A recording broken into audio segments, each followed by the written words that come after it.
ছাত্ৰ ছাত্ৰীসকল আজি আলোচনা কৰিম ক্লাছ 9 ৰ অনুশীলনী 2.4 ৰ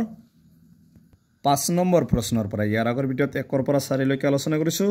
5 নম্বৰ প্ৰশ্ন 4 নম্বৰ নিচিনাই কৈছে উৎপাদক বিশ্লেষণ কৰা 1 নম্বৰত দিছে x³ - 2x² - x + 2 ইয়াত 4টা আছে আৰু আগৰটোত আছিল 3টাকে তো এইটা আমি উৎপাদক বিশ্লেষণ কৰিম 1 নম্বৰটো দি আছে x³ - 2x² - x + 2 এই দুটাৰ পৰা কি কমন আহিব ইয়াত আছে x³ এটা আছে x² মানে x² এটা কমন আহিব x² টো কমন আহিলে কি থাকিব ইয়াত x মাইনাস ইয়াত থাকিব কিমান 2 মাইনাস এই দুটাৰ পৰা কি কমন থাকিব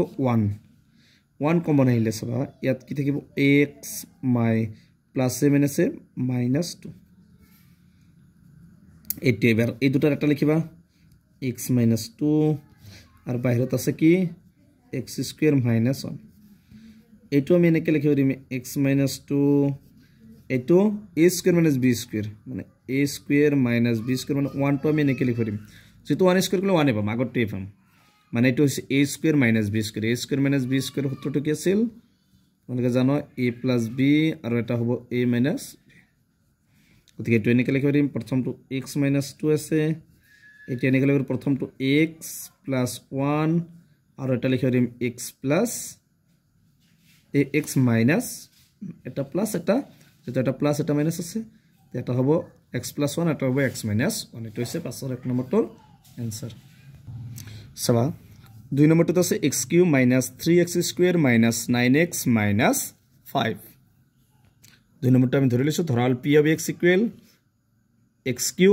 - 3x² - 9x - 5 যেহেতু এটো আগৰ নিচিনা নোৱাৰো কাৰণ এটোটা এৰ পৰা কমন নাহে গতে এটো বেলেগ নিয়মত কৰিব লাগিব এটোক আমি প্রথমে ধরিলাম এনে গেলাম যদি x = 1 হয় তার মানে আমি যদি x + 1 লও কি হবে +1 হলে -1 মানে যদি x = -1 হয় তার মানে যদি 0 লাব লাগিব যদি -1 এর নহয় x + 1 এর নহয় তাহলে আমি কি করব লাগিব এটো আকো +1 এনেকে +2 -2 এনেকে বাকি কেটা লব লাগিব প্রথমে সব p of x মানে কিমান লৈছো আমি -1 সমান কি আছে x³ মানে কি মান হ'ব -1 হোল কিউ -3x² মানে -1 হোল স্কয়ার -9 into x মানে কিমান -1 তাৰ পিছত আছে -5 সো -2 তিনবাৰ পূৰণ গলে মাইনাস হ'ব 1 টো তিনবাৰ 1 -2 দুইবাৰ পূৰণ গলে প্লাস হৈ যাব 1 টো দুইবাৰ গলে 3 1 গুণ 3 তাৰ পিছত মাইনাস আছে প্লাস 9 1 গুণ 9 মাইনাস কিমান আছে 5 এবাৰ সবা এই মাইনাস কেটা প্ৰথমে প্লাস কৰি ল 1 3 4 4 5 9 -9 আৰু এটা আছে +9 এটা -9 এটা +9 মানে কি ক্যান্সেল 0 গতিকে এইটো আমি উৎপাদক হ'ব গতিকে আমি বাকিটো লিখিম এতেকে এনেকে লিখিব দিম x + 1 px, x + 1 ৰ এটা উৎপাদক হয় এবাৰ আমি এটো কি কৰিব লাগিব এতিয়া হৰণ কৰিম সবা হৰণটো তোমালোকে আগে পাইছো কি এৰে হৰণ কৰিব লাগিব x + 1 এৰে কি আছে বহুপদটো x³ - 3x² - 9x - 5 এটা বহুত ডাঙৰ এবাৰ সবা x আছে ইয়াতে আছে x³ মানে ইয়াত তিনিটা ইয়াত এটা মানে কেটা লাগিব দুটা দিয়া লগে লগে তিনিটা হৈ গল আকৌ প্লাস আছে প্লাস একৰ লগত x² পূৰণ কৰিলে x² প্লাস কি কৰিব লাগে সদায় মাইনাস কৰিব লাগে মাইনাস কৰিলে কি হ'ব এটো ক্যান্সেল যাব এটো মাইনাস কি হ'ব প্লাস এটো মাইনাসে প্লাসে মাইনাস প্লাস হৈ যাব ডাঙৰটো মাইনাসে -4x² বাকিখিনি নমাই আনিবা -9x -5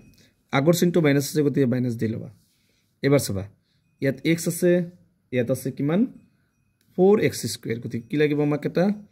4 লাগিব 4 লগত কি লাগিব x তেতিয়া হলে x² হ'ব -4x²। তাৰ পিছত প্লাস আছে মাইনাস একৰ লগত 4 পূৰণ কৰিলে 4 লগত x আছে x তো মাইনাস কৰিলে এটো ক্যান্সেল এটো সবা মাইনাস আছে প্লাস হৈ যাব প্লাস 7 আছে -9টা x ৰ পৰা 4টা x গলে 5টা x ডাঙৰটো -5x -5 এবাৰ আগৰ চিনটো কি আছে মাইনাছ ইয়াত আছে 5x ইয়াত আছে x মানে ইয়াত x আছে 5 টো নাই 5 টো দিলো 5 দিয়া লাগলে 5 এর লগত x পূরণ করলে 5x প্লাস 7 আছে মাইনাস 1 5 গুণ 5 এটো কি ক্যান্সেল হল মানে এতেকে আমি লিখিব পারিম এতেকে কি লিখিলাম ভাজ্যটো আমাক কি আছিল যেটো আমাক গতি আমাৰ এটা সূত্ৰ আছিল যে ভাজ্যৰ সূত্ৰটো কি এটো হৈছে আমাৰ বহুপদটো লিখিছো বহুপদটো হৈছে ভাজ্য সমান কি ভাজকটো আমি কিমান আছে x + 1 তাৰ পিছত সবা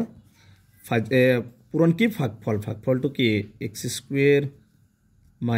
4x - 5 প্লাস ভাগফল ভাগটো নাই লেখাৰ দৰকাৰ নাই এখানে লিখিবা প্ৰথমটো x + 1 আছে ইয়াৰ পৰা উৎপাদক বিশ্লেষণ কৰিব লাগিব এতিয়া x² সহগ কি 1 ৰ লগত 5 পূৰণ কৰিলে 5 1 5 গুণ 5 5 ৰ পৰা 1 গলে 4 হৈ যাব আমি তেনেকৈ লিখিব পাৰিম x² - 5x + x মানে মাইনাস প্লাস মাইনাস হ'ব 5টা x ৰ পৰা এটা x গলে 4টা x ডাঙৰটো মাইনাস 4x হ'ব -5 এবাৰ চাবা x + 1 তাৰ পিছত এই দুটাৰ পৰা কি কমন আহিব x2 কমন আহিব x কমন আহিলে কি থাকিব এটা x থাকিব মাইনাস x2 কমন আছে কি আছে 5 আৰু ইয়াত আছে এই দুটাৰ পৰা কি কমন আহিব 1 কমন আহিব 1 কমন আহিলে কি থাকিব x - 5